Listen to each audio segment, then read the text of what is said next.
谢谢大家，谢谢来了这么多人，非常欢迎大家来到我的新书《鬼魅之爱》的签售现场。我是作家关桥。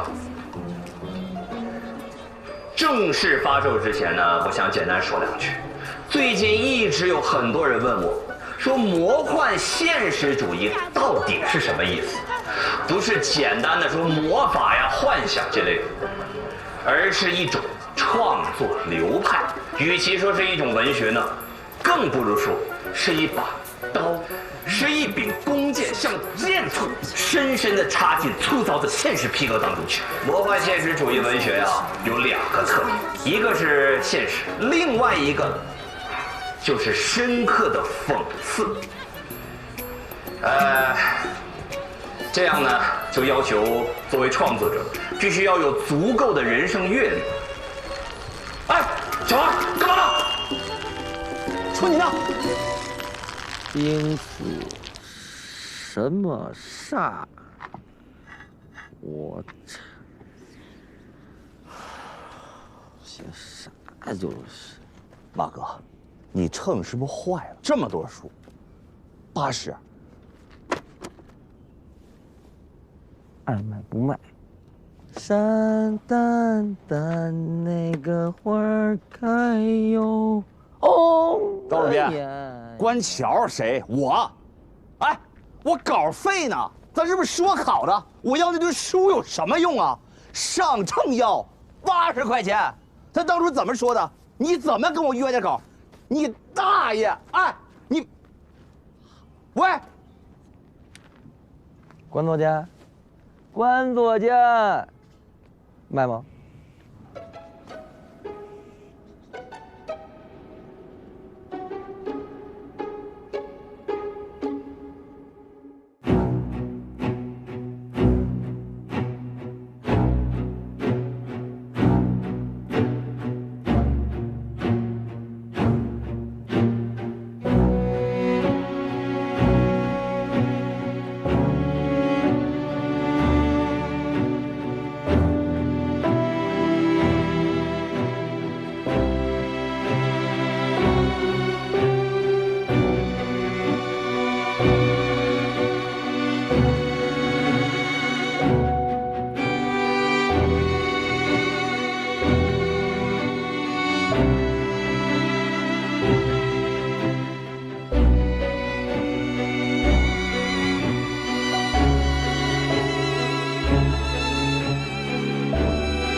怎么睡这儿呢？哎呀，老这迷糊。看完了吗？我看书慢，你全看完了？啊，我查了一下，当年网上有个论坛，专门讨论这些稀奇古怪的案子。关桥就是在这个论坛上连载的帖子，连载帖子的地名是库鲁，死者的姓名是程春。然后这个帖子在这个论坛上关注度很高，就有出版社找到关桥，拿到授权，改了改地名和人名，把它集合成册，发表了小说。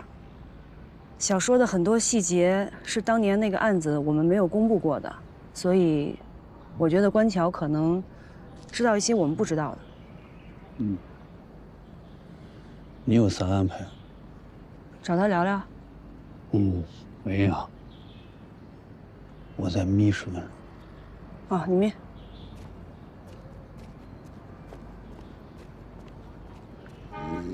我刚刚呀，签字书赎回来，现在非常确定。我觉得你特别适合做我下一部书的女主角。你跟我前一任对象特别像。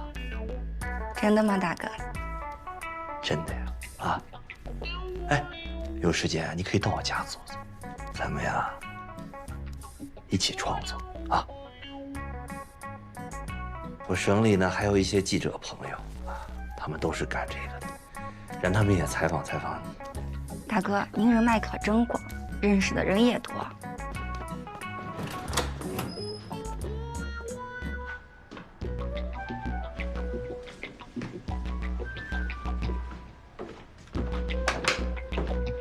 啊，关桥，有点事儿找你，跟我们走一趟。啥事儿啊？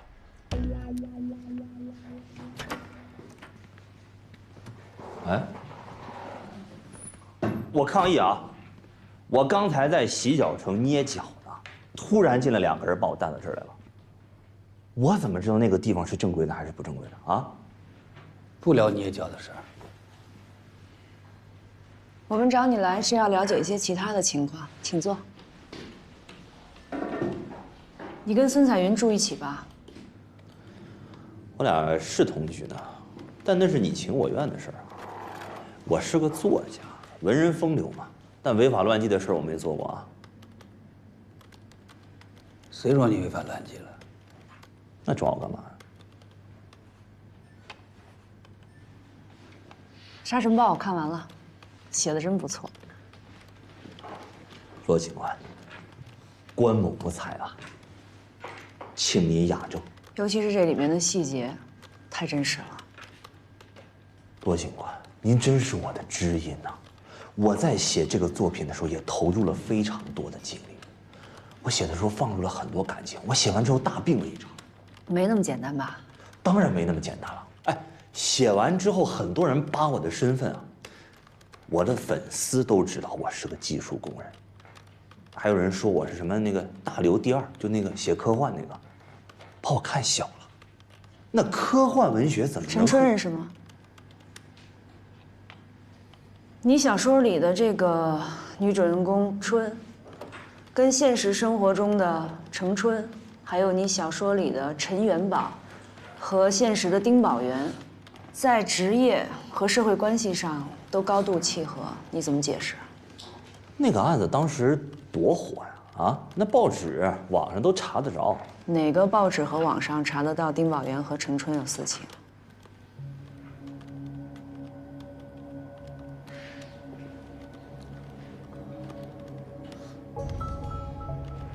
关桥，根据你小说的描述，你对程春因爱生恨，或者说内心萌生了占有欲。你觉得他背叛了你，所以产生了杀死程春、嫁祸丁宝元的想法。于是趁着丁宝元和程春私会的时候，你偷配了丁宝元一直挂在裤子上供热站大门的钥匙，然后假借丁宝元之名，约程春到供热站，在供热站的门外杀死程春，用提前配好的钥匙把程春的尸体背进去，塞进锅炉，然后又靠你的书迷，也就是丁宝元的妻子孙彩云嫁祸给丁宝元。那是小说啊，罗警官，那是文学虚构的。但你可是以第一人称说你是杀死程春、嫁祸丁宝元的凶手。我这么写才有人看呢，啊，我只有这么写才有点击率。哎，那个英国那个笛福《鲁滨逊漂流记》，日本村上春树《挪威的森林》，还有大刘《流浪地球》，都是第一人称叙述。你这么写，读者才能愿意看。怎么可能真给地球安一个发动机？屁话多得很。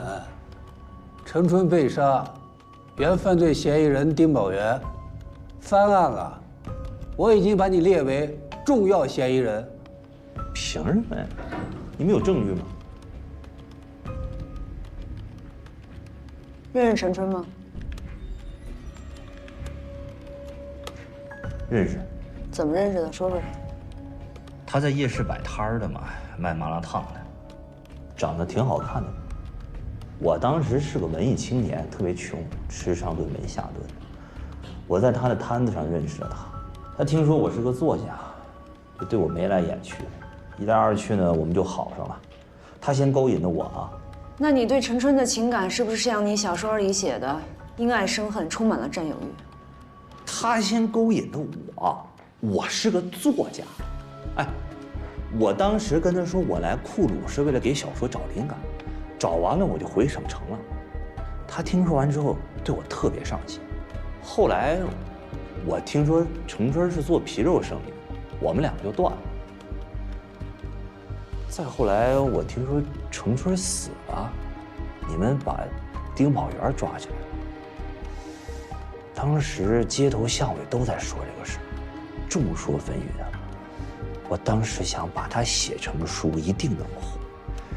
我就以凶杀案凶手的身份，在网上连载了这本书。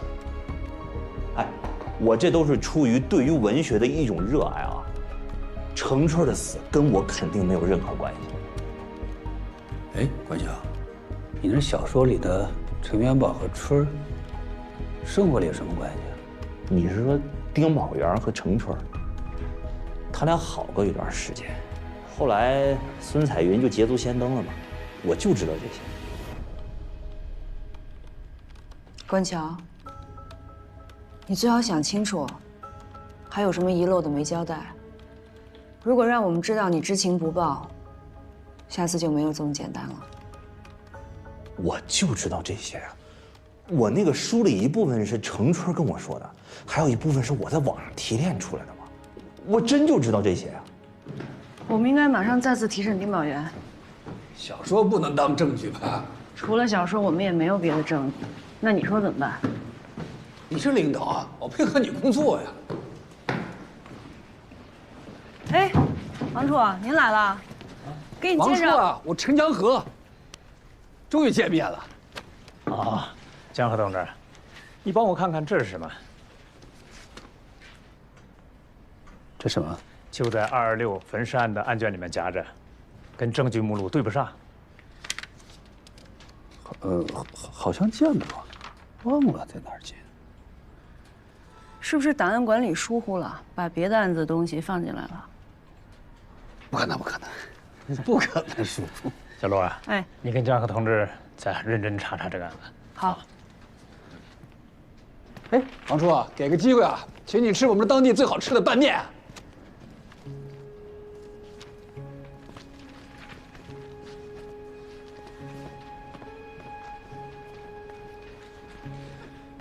好像见过，哪儿见的？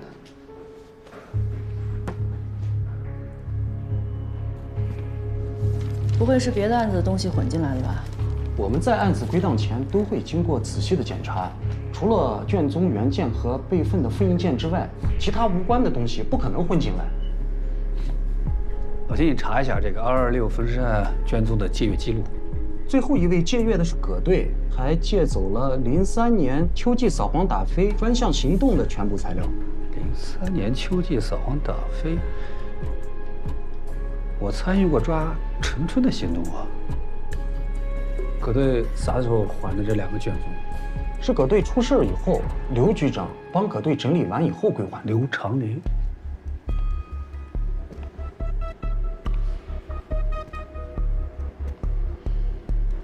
老钱，你帮我找一下03年秋季扫黄打非的卷宗材料，尤其是陈春的东西。哎，好。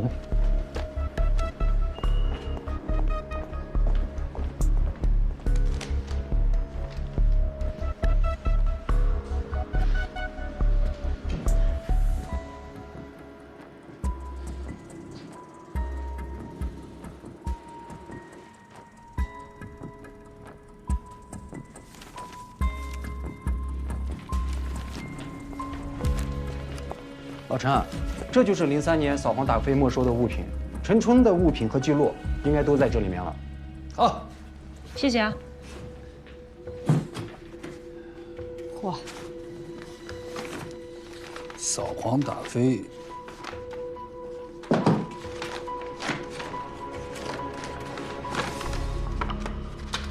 哟，这个你不能看。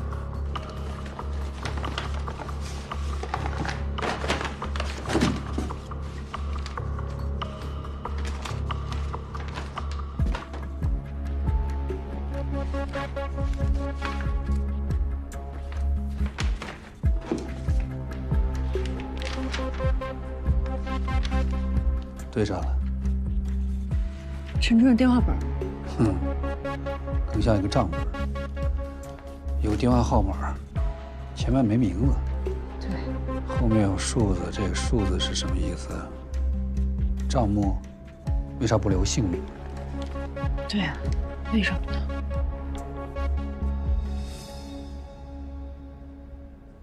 哎呀，我咋这笨呢？我是否当年就应该想到了从陈春的人际关系入手？太笨了。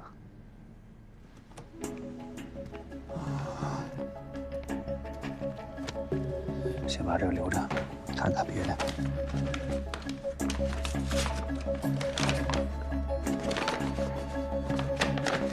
电话本上一共有32个电话，除了一个来自于省城，而且没有实名登记，其余的都是本地号码。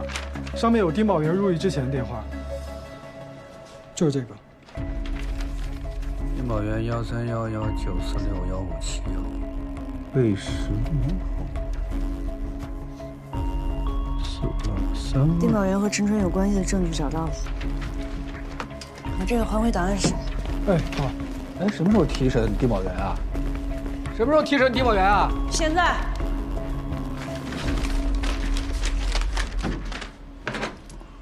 这个是陈春生前的记账本，找找自己的电话号码。丁宝元，你跟陈春到底有没有关系啊？我和以前的老婆关系不好，陈春挺漂亮的，所以一来二去的，我跟她好过一段，可是时间很短，我就离了婚，娶了现在的老婆。陈春也有了其他男人，我和她就断了，没再联系过。再没有联系吗？没再联系过。我新娶的老婆比她年轻，也比她漂亮，我们感情也很好。这陈春后来名声也不好，我还找她干嘛呀？你老婆子月月能看你，这样老婆子不多见的。儿子可爱健康，丁宝元，把跟陈春的关系说清楚，对自己对家庭负责任的。真没联系了。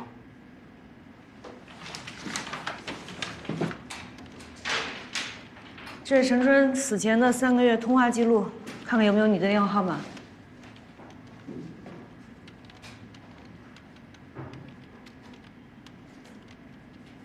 警察同志，这个就是因为陈春后来做的皮肉生意，我才找到他几回，而且上面记得很清楚，就这么几回。不用我坐8年牢吧？你的事情不止这几回。没别的了。丁宝元，你说你案发当晚去找马进才，是不是在路上碰见了陈春？然后他纠缠你，你把陈春杀了，塞进了锅炉。警察同志，这陈春纠缠我干嘛呀？我第一不欠他钱，第二我们分开很久了，没什么感情，他还有了其他男人。那按你这么说，这前前后后只要跟陈春有过关系的男人，都有可能是凶手啊？说你跟陈春的关系。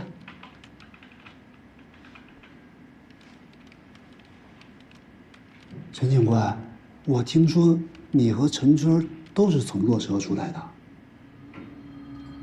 是不是你们也认识？有一本小说叫《沙尘暴》，你们看过吗？那里边写春儿和一个姓陈的警官好过，可精彩了。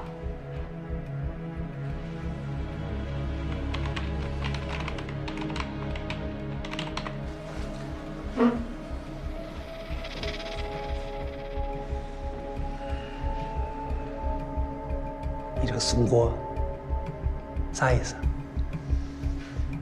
就这本小说，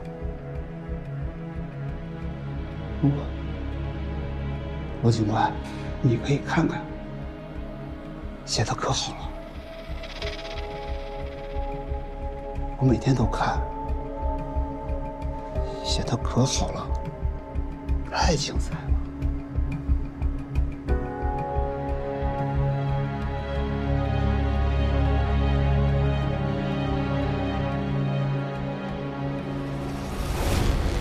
下官，谢谢您配合，有什么需要再来找您。好。老陈，到饭点了，有什么当地美食带我尝尝去。走啊，老夏走了啊。哎。吃羊肉粉还是羊肉面？你是哪个？我是哪个？我吃粉啊。粉儿。大碗小碗。什么区别？大碗就是多4片羊肉。小碗。吃不了羊肉。有点膻。他们家一点都不膻。老板，大小碗羊肉粉1碗。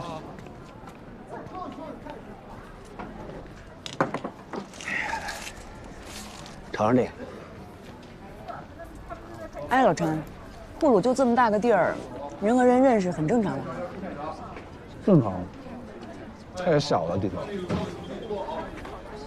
你认识陈川啊？认识。你怎么没告诉我呀？这不没问到这块吗？吃蒜吗？吃。那你们怎么认识的？卷宗上怎么写的呀？程春从坐车嫁到库鲁，1年后丈夫死了，为了生计做小本买卖，后来因为卖淫嫖娼被抓了。卷宗上就是这么写的。谢谢。我跟陈春是2000年认识的。有天晚上我下夜班，正好路过他的摊位，看见几个小流氓骚扰他，我就过去了。哎，别理他们！来，不行，坐着喝一杯吧。喝酒，大哥，来，我这单给您免了还不行吗？来，喝一杯吧，老娘。大哥，别松手！干啥呢？少他妈管闲事啊！喝大了吧？看清楚啊！看清楚！放下！走。啊！流血了，擦擦。来碗羊肉粉。哎。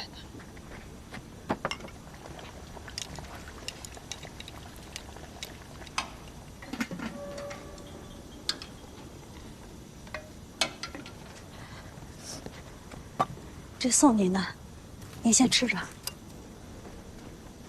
以后这种事儿报警啊！啊，谢谢。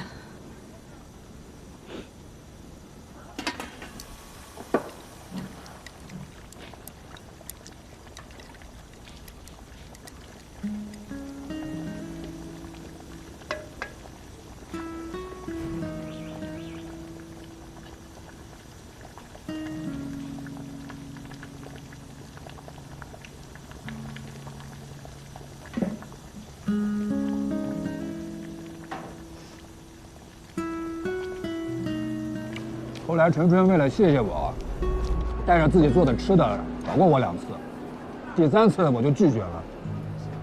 人家对你这么好，你为什么拒绝？这事儿不能给人家失望呀。卷宗没写这个吧？没看到。再后来，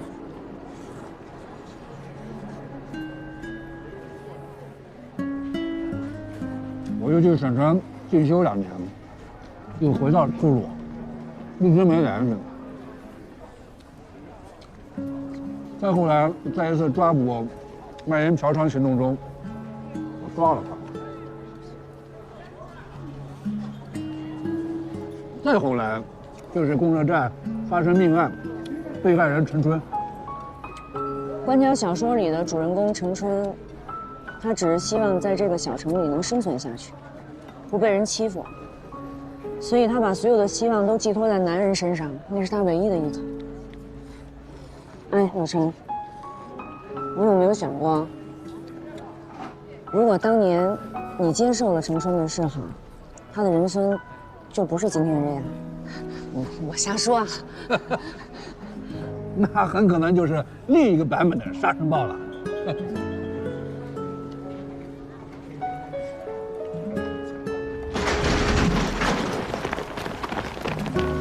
别动！西米，把衣服穿上。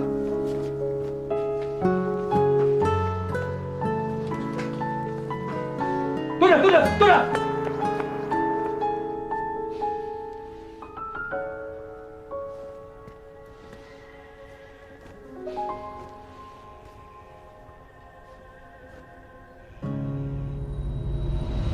咱们说回到丁宝元吧，我现在越发的觉得他是凶手。从咱们2次提审能看出来，他的外表根本不是现在这样人畜无害。首先，他有明确的作案动机，时间也对得上。那晚陈春10点钟还在街上，丁宝元去找马进才，2个人是有机会碰上的。陈春纠缠丁宝元，然后被杀了。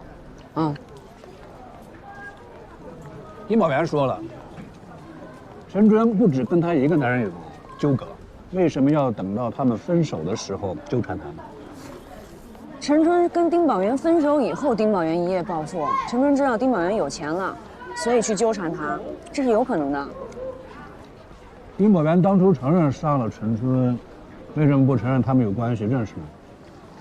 他承认跟陈春有关系，就会有故意杀人的嫌疑，量刑会更重。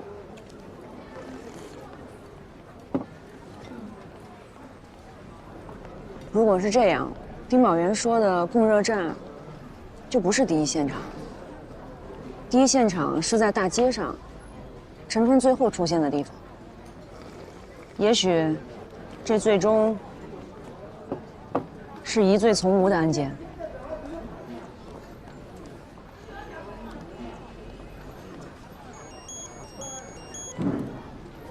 我接个电话啊。喂，案件有进展，但证据还没找到。行，你放心吧。挂了啊。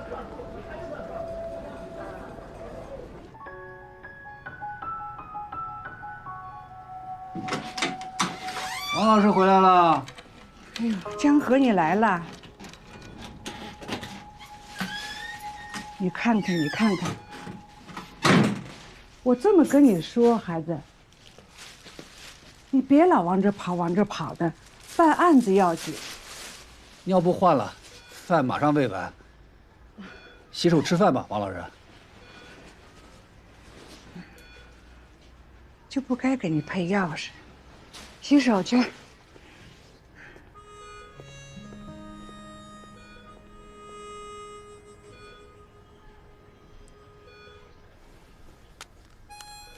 哎呦，这饭都做好了，真好。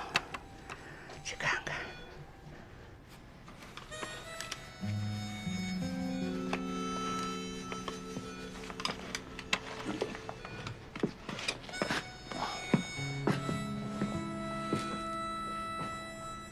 你快吃凉了。我暂时不吃。我刚才没忍住，饿了。先喝了2碗羊肉粉丝汤，哎呀，我消化消化。你苦命吃那个，这多好吃呀！我喜欢吃这个，真有长进，好吃是吧？好吃。你这落车真是把自己放野了。咋野了？自己干嘛不拾掇拾掇呀？我这不精神吗？你看你的头发长的。有点长。回头我给你理理发啊。不用，我找一个理发馆，找就剪了。花那钱呢？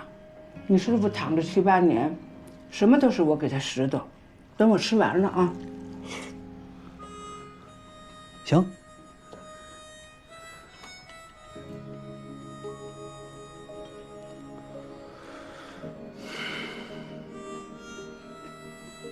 我师傅在公安系统上干了28年了啊。可不是。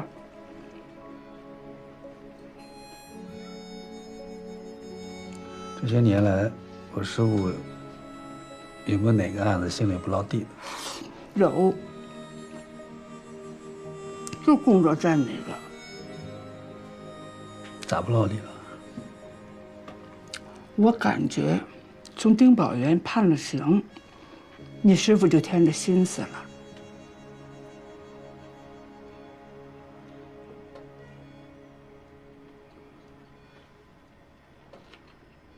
王老师把这案子记这么清楚，看来我师傅是不落地啊，心里。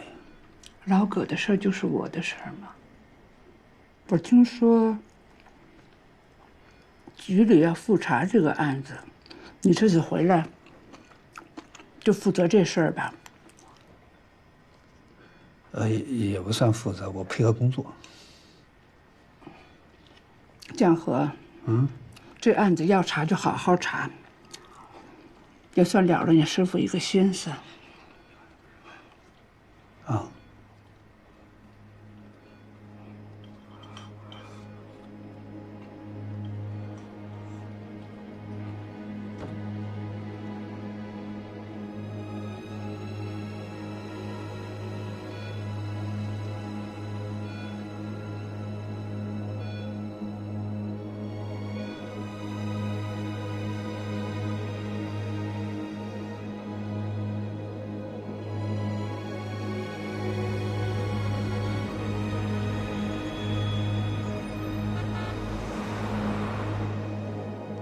丁宝元，你认识陈春吗？认识不？我知道他。你就说你认识不？不认识。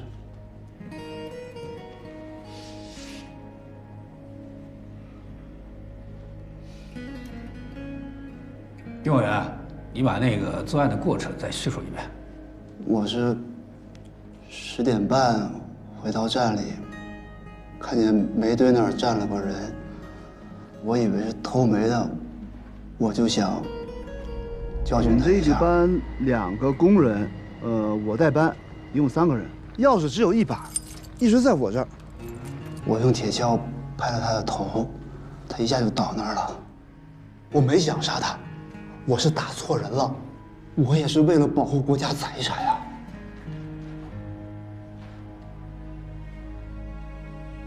你对你的供述是要负法律责任的，丁宝元，你杀了一个人，法律后果你应该清楚吧？我没想杀人，我是打错人了，我是为了保护国家财产，我没想杀人，我打错人了，请大家都打错了。打人塞进炉子还是打死塞进炉子？丁宝元都已经承认人是他杀的。你咋学的毛毛躁躁的了？你不是认识陈春吗？啊，你以前不是审过他吗？他平时都和啥人来往，你知道不？他在菜市场摆夜市，还做皮肉生意。那你就去查一查呀，看看丁宝元跟这陈春有啥瓜葛没有？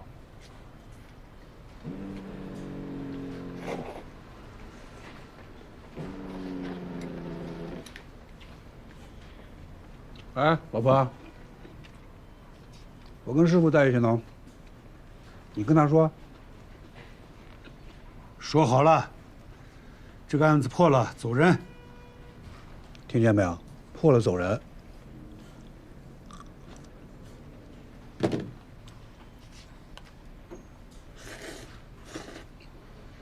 赶紧去查呀！案子破了走人。我看你是不想走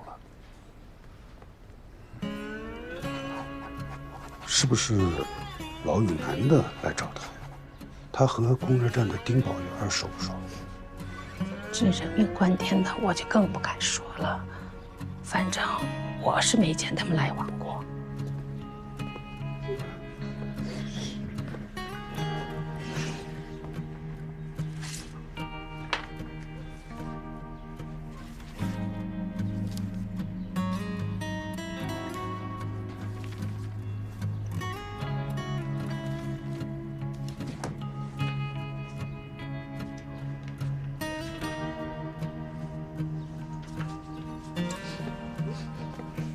这是程冲的字吧？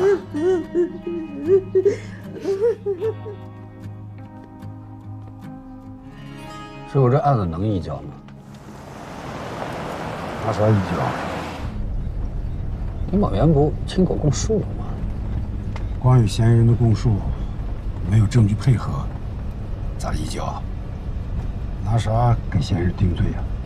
程冲银行卡丁宝元取的，他老婆子孙彩云都指认他了。你找着银行卡了？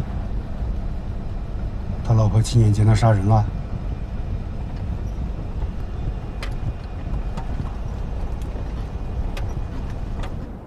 被告丁宝元犯故意杀人罪，判处死刑，缓期2年执行，剥夺政治权利终身，将被告丁宝元羁押看守所，现在闭庭。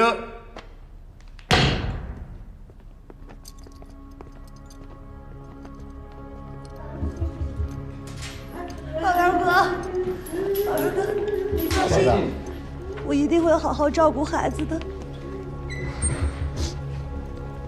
宝元哥，等我好消息啊！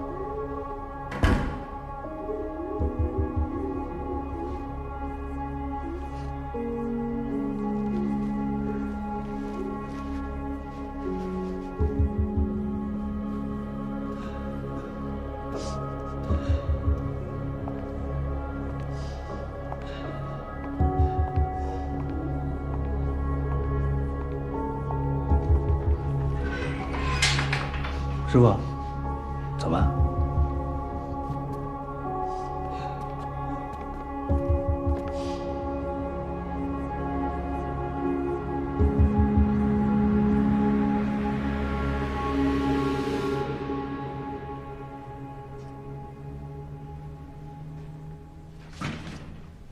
哟，加班呢？剪头发了？看出来了。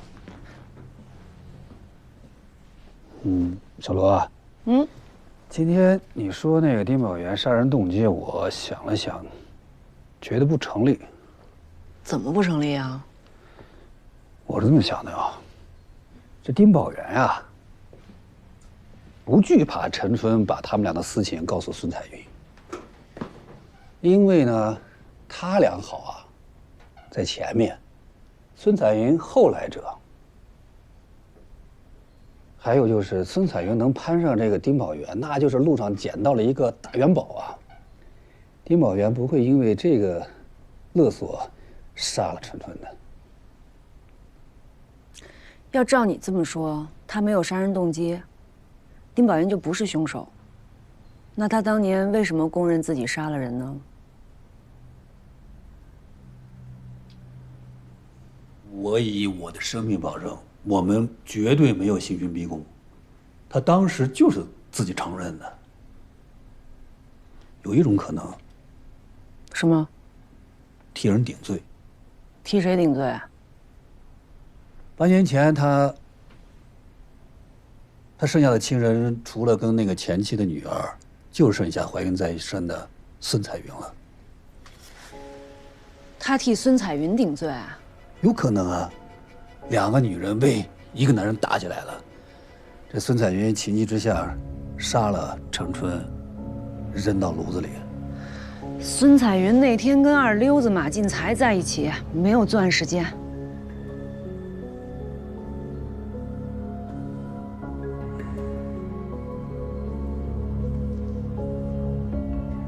那就剩下刘三成、马良了。他俩联手不能吧？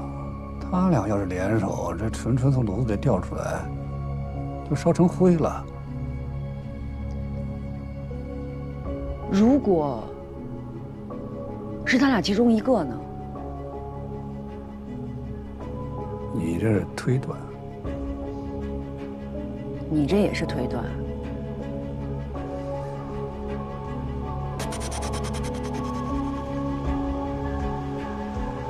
对，推断。在取证方面还是有进展的。进来。小罗啊，刘局、王处找我，怎么了？最近跟陈江河配合挺好吧？挺好的。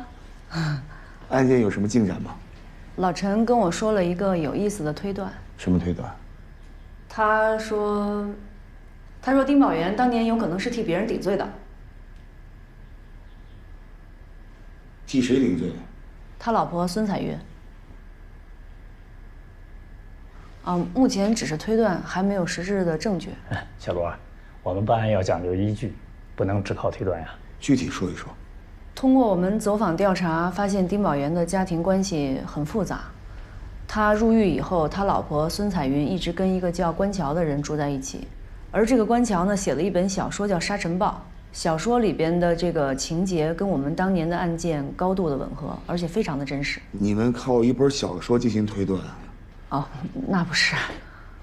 我个人是这么想的，我们在陈春的证物当中发现了一个记账本，这个本上记录了多名与他发生不正当关系的男性的电话号码，其中就有丁宝元的电话。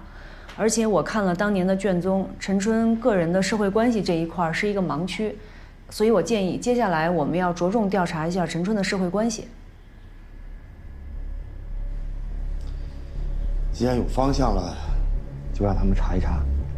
大家手上都拿到清单了，是吧？小李，来，你负责把这2个人找着。大哥，哎，这2个你负责。就是在你们用话，说个话而已。他没犯什么事啊，为什么把他抓走了呀？他到底是怎么回事啊？他是好人呀！好人嫖娼啊！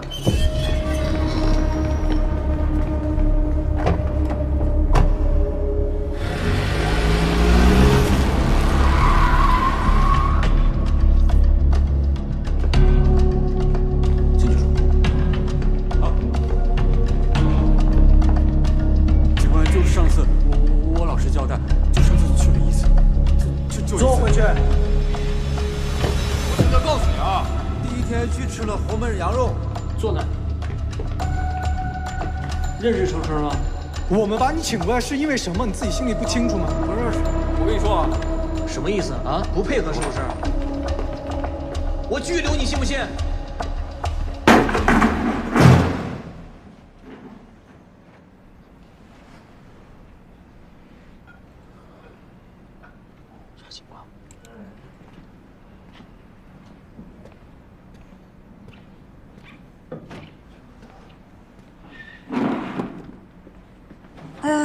老马，啊，这是当年银行监控那视频吗？对，当年就是通过这个视频锁定的那个犯罪嫌疑人丁宝元。看1分17。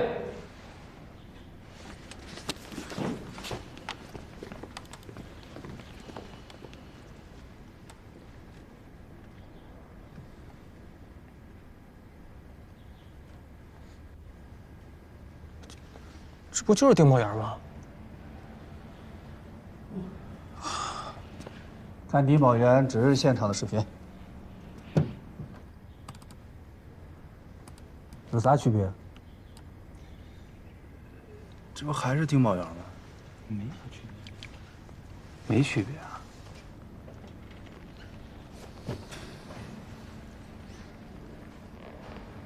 丁宝元瘸哪条腿啊？右腿。对，右腿。右腿。右腿打不打弯？不打弯吧？打。没什么奇怪的。不打。不打。再看一遍。不打弯吧？谁？宝宝，用妈妈的手机给你打的电话。哦，多多，咋了？舅舅给我摘了漂亮的曼陀罗，我也想让你过来看看。白白在上班呢，下班之后找你，好不好？好的，就这么定了。哦，一定。伯伯再见。再见。再看一下银行视频。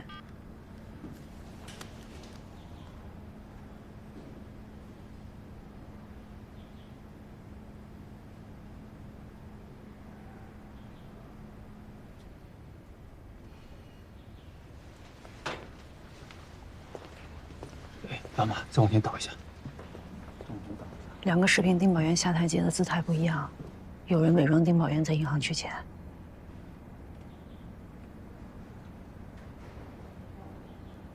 那门口指认丁宝元的人证是怎么回事啊？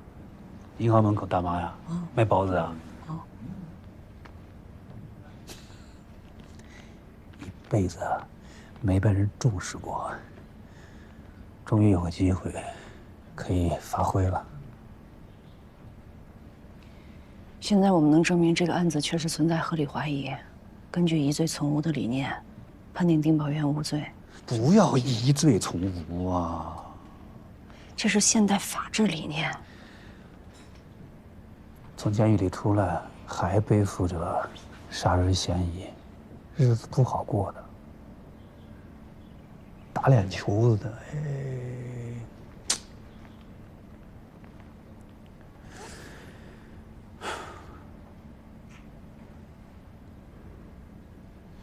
警队的希望们，别看，别跟我学。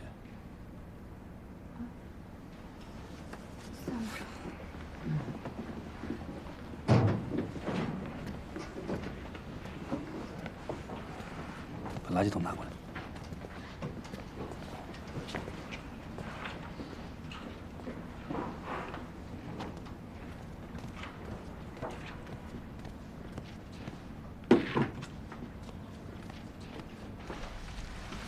吃点水果吗？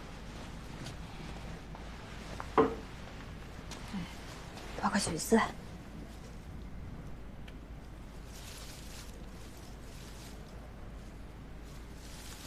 妈妈，我流鼻血了。抬头，宇多。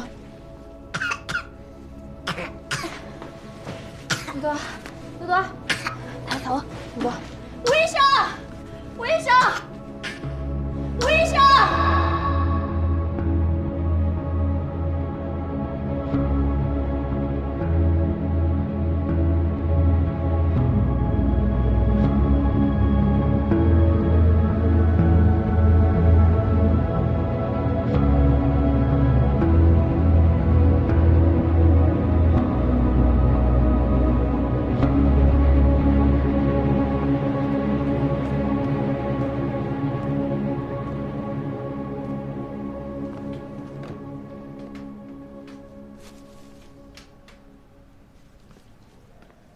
小姐姐呢？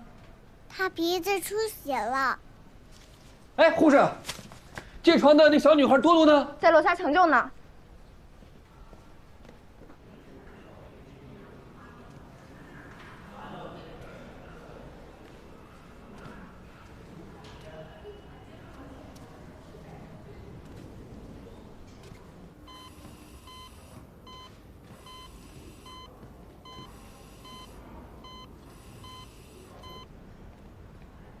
你好，大夫，我拿药。啊，那你单子给我吧。啊，行。大夫，我这单子是不是不对？对的呢。很遗憾，没能抢救过来。节哀。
对吧？漂亮。多多，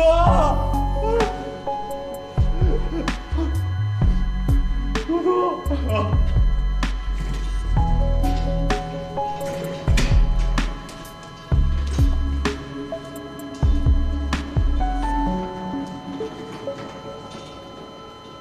多多，草原的花就要开了。